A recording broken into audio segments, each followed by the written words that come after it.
Good morning, what's going on everybody? Welcome to a dreary Sunday. It's Sunday and it's raining.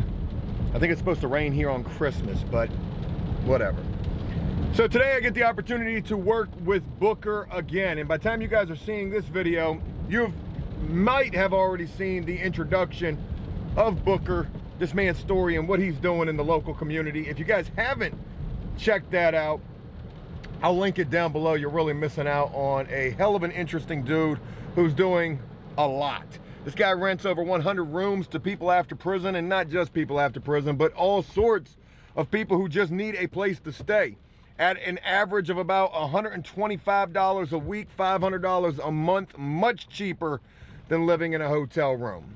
And if that's not interesting enough, this dude is also a bail bondsman. And in fact, today, what I'm getting ready to do is I'm getting ready to go to his bail bondsman office and really do a sit-down interview type of a video where we can learn a lot more about this man's story, where he's coming from, and what made him want to get into everything that he's doing.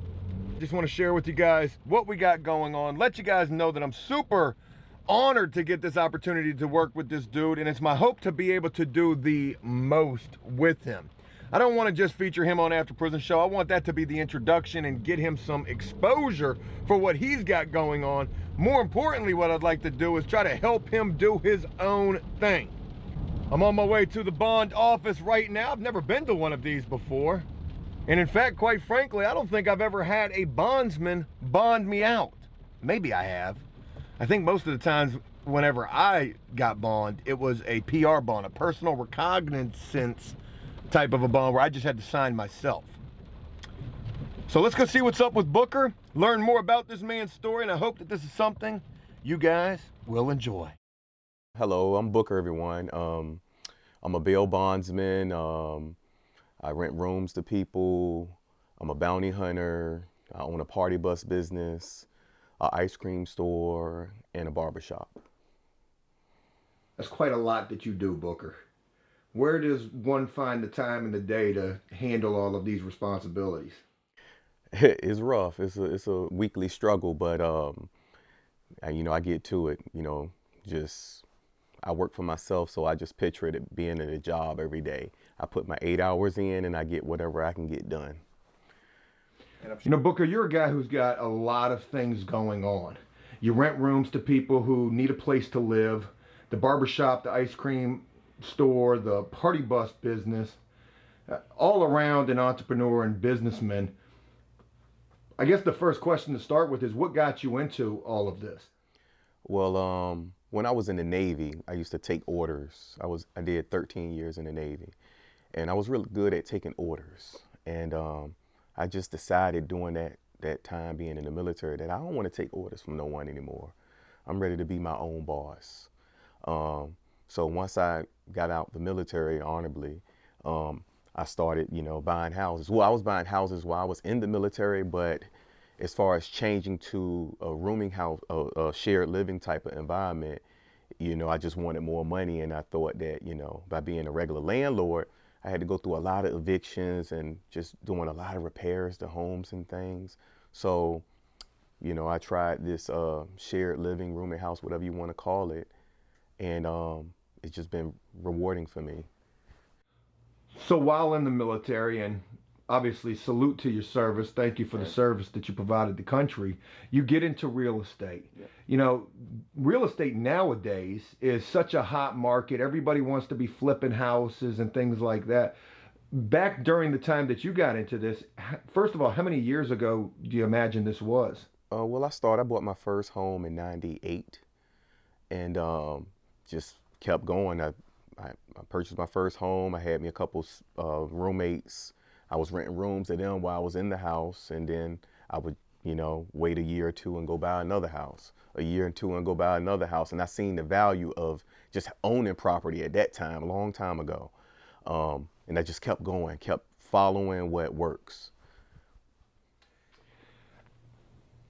I want to ask this question, and feel free to not answer it if you don't want to, but you're also a bondsman as well. Correct. Also forgive me because I'm going to bounce around a lot. With bonding people out of jail, people have to put up collateral in certain cases. Have you ever acquired any houses through bonding because somebody skipped a bond and a house was taken? No, no, no. Actually, us bondsmen, we don't really take no one home. I mean, back in the day, maybe bondsmen would scare people with that type of stuff, but I don't want anyone's property. I use my own property to become a bondsman. To be a bondsman, you have to have 200,000 in assets or cash to even become one. So what I done was use my properties that I acquired over the time to become a bondsman. I don't want to take anyone's property or nothing like that. And forgive me for asking that. That's probably just an urban legend. But me being on the opposite side of things, being that I had spent time locked up, that was something that I had heard through the grapevine at one point or another. You're a bondsman, you rent rooms to people, the ice cream business, the barber shop. There's so many different things that I want to talk about with you, but with the fact that we just mentioned the bonding, let's talk about that for a moment. Okay. Where we're filming at right now, this is your office.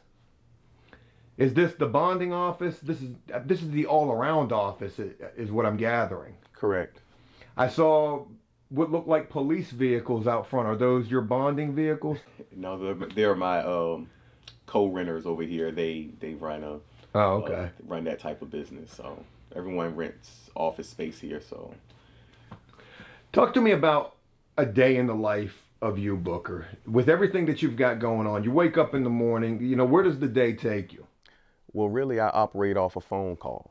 And I like the fact that, when people call and they need a service, whether bail bonding, whether a room, whether, somebody want to work at the barbershop, whether somebody want to work at the ice cream parlor, whether somebody want to store a car.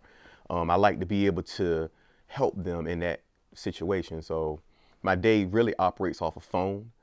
And, normally I'm going around to the properties and working on them. If I don't have any work to do, I'm in the courthouse, suit and tie, trying to meet new people, letting people know I'm here for them to, bond their loved ones out. So it's really like kind of unorthodox, but whatever comes my way, I just try to be ready for it. With everything that you do, what keeps you the most busy? Bail bonding and just housing for people. I get calls every day in all types of situations, and it's so abundant of people. So many people need housing, and so many people need bonds. So those two kind of, hand in hand. I imagine that your phone rings 24/7? All the time, all through the night. I want to ask, and feel free to not answer if you don't want to, but how does a bondsman make money? Because what I imagine is, okay, a $50,000 bond, a person has to put what, 10%, sometimes 20% down of that bond. So we're talking $5,000 or $10,000. Correct.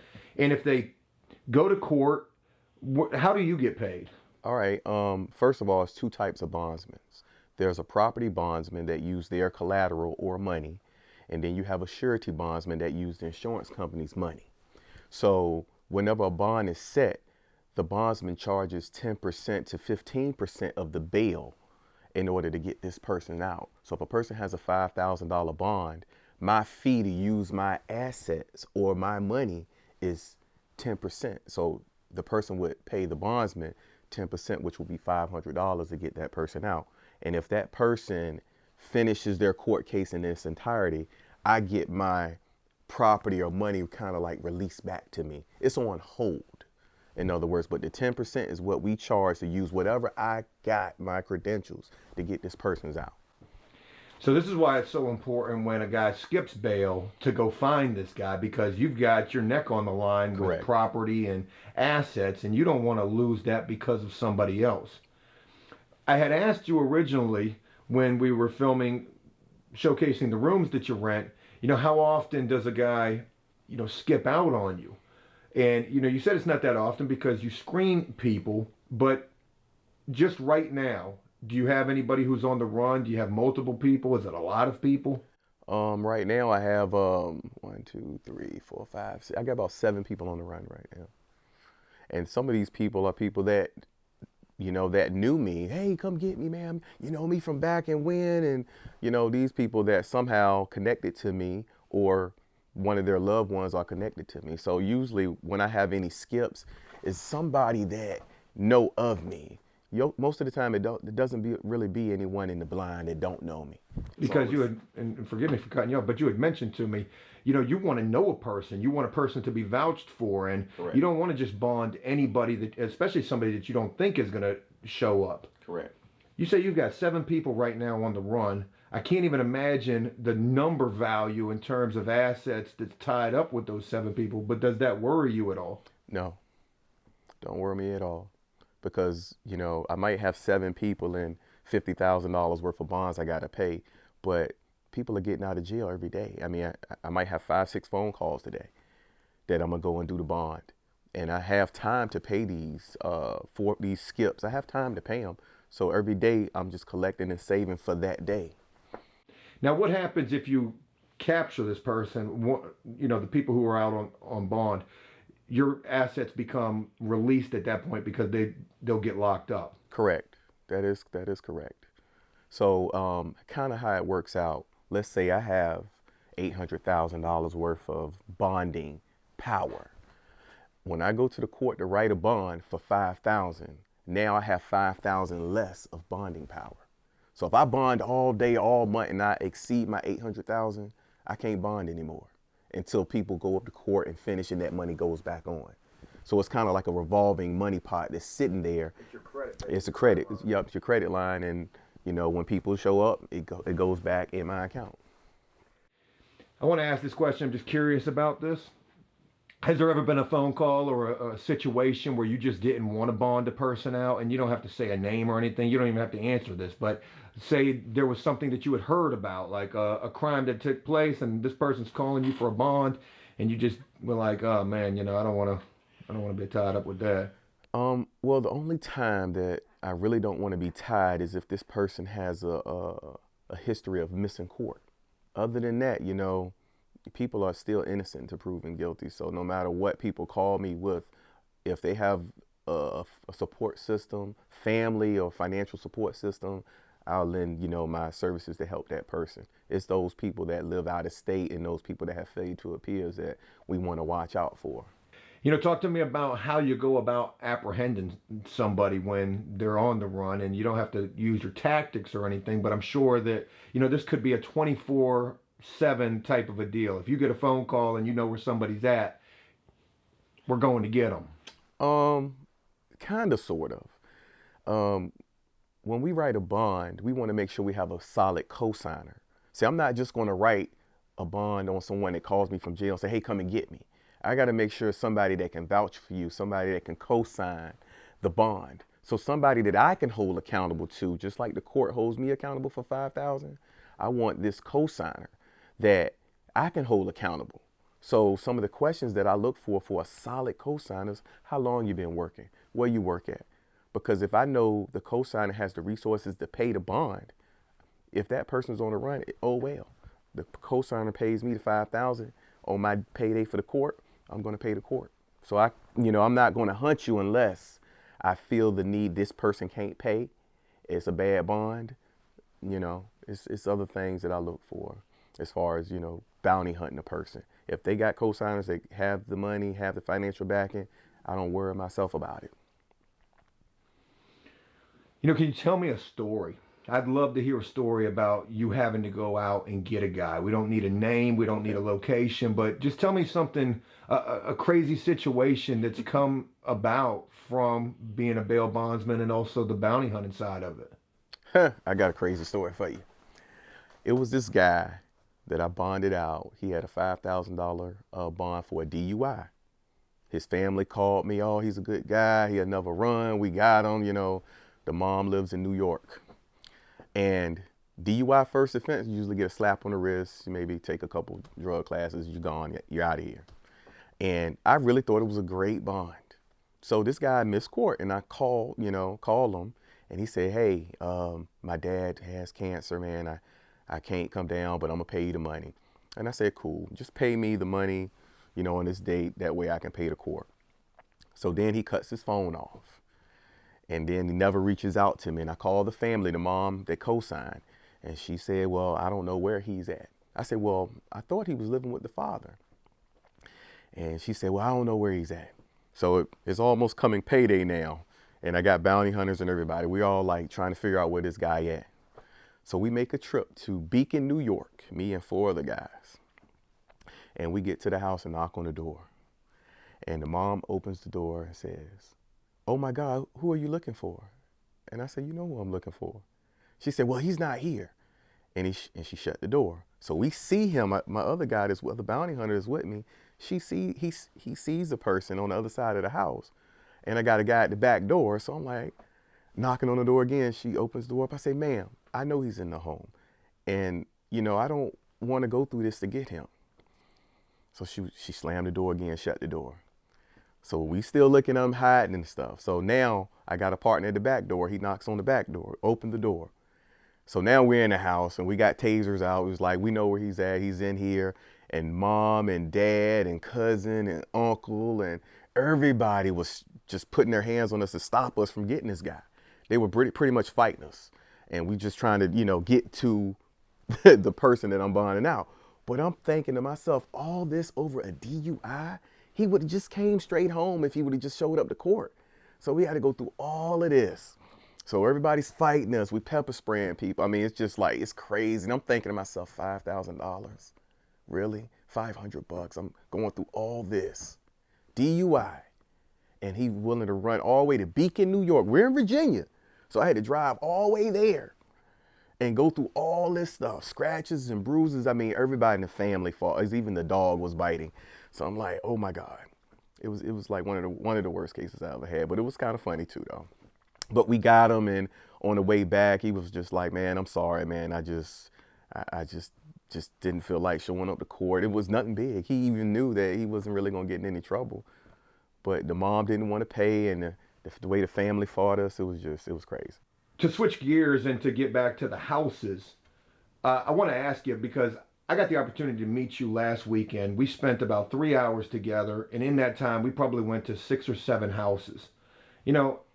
What time would you wrap up the day last Saturday? Gosh, man, I was picking up quarters too. I think I wrapped up like 12 o'clock midnight. My goodness. That was all day thing. I wish I would have stayed with you all day, because I can only imagine from what I saw with just the 6 or 7 houses for the rest of the day. Your patience level has to be pretty high. We heard maybe 2 or 3 excuses from those 6 or 7 houses in terms of rent. And I'm sure you hear that all day long. It went on the rest of the night, going places and different stories, and but I enjoy it. I mean, I enjoy it because I know people go through things, and most people have it in their heart to do the right thing. So but it's rewarding for me, and I enjoy doing it. Would you share with us one of the more crazy situations that you've had to deal with in terms of, some craziness taking place at one of these houses in one of these rooms, and more so getting rid of somebody who just had to go? Right. Man, it's a lot of situations. I had situations where a guy told me, he was coming from California. He paid for the room 6 months, but he never moved in the room. Different people were living in this room, and I didn't know it, and I go to the room, it's like, "Hey, is, John here?" And they don't know John. So, it was kind of weird because I never, the guy that purchased this room never went to the room, and other people were staying there. So then once it, it ran out, his finances ran out of the room, I knock on the door, it's another person there. I'm like, "Who are you?" And they was like, I live here. And I'm like, "What's your name?" And then I didn't even know the person's name. So, when trying to tell them to leave, they're like, "Man, I'm not going nowhere. I've been paying rent here." And just having to go through the court process, not knowing the person's name, had to figure out who he was. And it was a challenge. It was a challenge. So definitely I learned from that point, always come out to my properties and check every week. Or every other day, just go out and see what's going on. Because you never know. People like to scam, and people like to, people like to get over. Then I had this case where a guy, he came from another country, and he moved, and he had food, urine, a whole bunch of stuff in his room I couldn't get in his room. Food everywhere, under the bed, chicken bones, and needles and all types of stuff. So you run across a lot of things with this thing. I had a couple guys die. I had a guy get murdered. I mean, you know, somebody broke in the house and killed this guy, shot him in the head and all types of stuff. I mean, you'd be surprised. I mean, it's a lot of things that go on sometimes. So that's why I try to screen and look for the more mature person and, you know, try to eliminate a lot of that riffraff. Because people want to be safe. People want to be, you know, when a house is clean. And as you notice, when we go out, most of the houses look clean and calm. And that's because, you know, I just try to make sure I get someone that's stable, that's not with the crazy stuff. You know, Booker, there's going to be people who see this video with you and they're going to be inspired. They're going to want to do what you've done. Like, man, look at what Booker's doing. And if I could show that car out there, they'd really be inspired by you. I almost wanted to call you Bentley Booker. No, but that's cool. That's kind of. People call me Bookem. Booker. Bookem. Yeah, that's Bookem.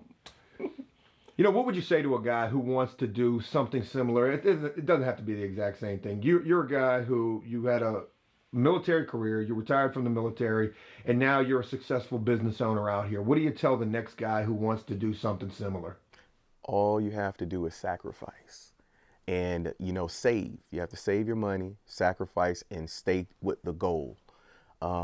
Try to live life at, you know, at your means. Don't live your life at other people's, you know, higher expectations.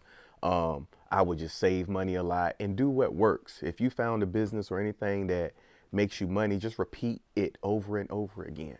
But saving, building your credit, and, you know, being able to borrow money and using your own money are key things into becoming a successful business owner. You're on Facebook. I'm sure that you see these ads for, hey, I can teach you how to buy and sell houses. Booker, this is you right here. I mean, you're a living example of somebody who's really doing that. And I'd love to see you have that advertisement out there. You should have a class or a seminar showing people how to attain success.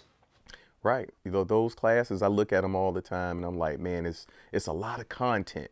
But, you know, I always ask people, whenever you come to me and you want to show me how to get rich, show me your portfolio. Really show me. Don't just tell me, show me. And as you see, the guys that work for me, they all have portfolios now. And, you know, and I showed them my portfolio. I came, showed them my books, went to the properties and showed them the properties and say, this can be done. Don't buy into no system. Don't buy no one's knowledge if they're not physically trying to show you and show you what they have. You know, a guy called me the other day and said, hey, man, I want to show you how to make a lot of money in stocks. I said, show me your portfolio. He couldn't show me, no, but I can make you money with your money. No, show me what you're making with yours. You know, I can show you what I'm making with mine. And that's how I like to, especially friends or people that want to, you know, grow with me. I'm going to show you what I got going on. That way, you know, I'm not lying. This can be done. All you got to do is save your money. This is a piece of property. We can buy this property, fix it up just like that. No buffer, no, you know, no bull, no Carlton sheets, no, you know, $5,000 invest in me. I'm going to teach you the trade. I'm going to show you the trade. With everything that you got going on for yourself, what else do you want to accomplish? I'm sure there's still things that you're searching for. Well, just the ability to be able to help other people as well as growing myself. So, you know, I strive for this. I really like doing what I do. I like bonding people. I like buying properties, like fixing them up. It's just so rewarding to see someone get the help that they need. Getting out of prison, I mean, that's like a great feeling. Like, who wants to be in prison? Getting them out and getting to watch a person come out of jail, hug their loved ones, that's an awesome feeling. When someone calls and they're homeless and they ain't got nowhere to go, or they're spending $300-400 a week, I can put them in a room where they're only paying $150 a week and they're able to save money. I like situations where I'm helping people. The barbershop, I got guys coming in, you know, from prison, other places, and they want a cheap place where they can cut hair. Okay, you can rent a booth $50 for 6 months. Go ahead and do that. And I like to be able to do that for people, being that resource for people to grow. Let's talk about the barbershop. You know, how long have you had this, and is this a successful business? And by that, I just mean, is it, I remember you had said something about your barber wasn't working right this second, but talk to us about what's going on with the barbershop. It's a unisex salon right now. I don't have a barber, but I have a stylist, two stylists there. Um, it's just a need for the community. It really doesn't make me any money, but you know, when people walk past and say, "Hey, man, your barber's in there, salon stylist in there," I like to say, "Hey, we're open." You What about the ice cream store? Um, I mean, we've been working on the ice cream store for a year. We haven't opened yet, but you know, dealing with the city and the red tape, and then being downtown, you know, my personal experiences is it's definitely difficult to open anything downtown with the red tape in the city. It's like the city doesn't want you to do anything to progress the neighborhood, you know, without so many obstacles. But, you know, we're getting through all of that, and we should be open soon. And hopefully we can hire some folks and add a few jobs in the community with it. That's pretty much it. And then also the party bus business that you've got. What got you into that, and what's the story with that? Well, my kids love, you know, me and my girlfriend have a lot of kids together, and they love to, you know, ride together comfortably. So I bought this bus at an auction one day. I seen this nice bus with TVs in it and games in it, and I was like, oh, cool. I said I could buy this bus and the kids would love it. So I bought the bus, and you know, me and the kids would ride around and blast the music, and the bus shaking, and you know, and then people started to call me and say, "Hey man, I heard you got a party bus." I was like, "Yeah, sure, I got a party bus." And then it just word of mouth, and all of a sudden people are renting the party bus and enjoying themselves, and you know, I made a business out of it. And now I got two party buses, so it's awesome, man. It's cool. You enjoy it if you're in the back seat of it, and you get to, you know, watch your videos, play your music, feel like a star. You know, I enjoy the party bus. You know, do you ever get a day off? Well, every day is like every day I'm happy. I'm enjoying every day. This is fun to me. I like to work, but it's fun. I go on vacations and stuff like that, but I actually enjoy what I do. So it's not even really like work. It's not work to me. It's actually fun. I get that call to go to jail, go there, sit back, play a couple card games, and wait for the guy to get out. Go meet someone, put them in a room. They see the room, and they like it. It's rewarding. I enjoy it. I can do this all day long. You know, Booker, I want to ask you, people are getting the opportunity to know you and get this introduction to you and who you are and what you have going on. I'd like to ask you, you know, what's something that you would like people to know about you? I'm a loving person. I like to give the community. I like to show people, educate people how to do things that I've done that's made me successful. I love God. Anything positive I want in my life. So if you're a positive person and you're around me, that's what I want. I like positive energy. I like to do the right thing. I don't like to run the red light. I don't like to do, you know, illegal things. I'm not perfect, but, you know, I just focus on uplifting myself and other people that's around me. I'm going to wrap it up on that note, Booker. I really appreciate your time. I know you're a very busy individual. And it's my hope to be able to continue to work with you and to be able to show people even more of who you are and what you've got going on. All right. Thank you.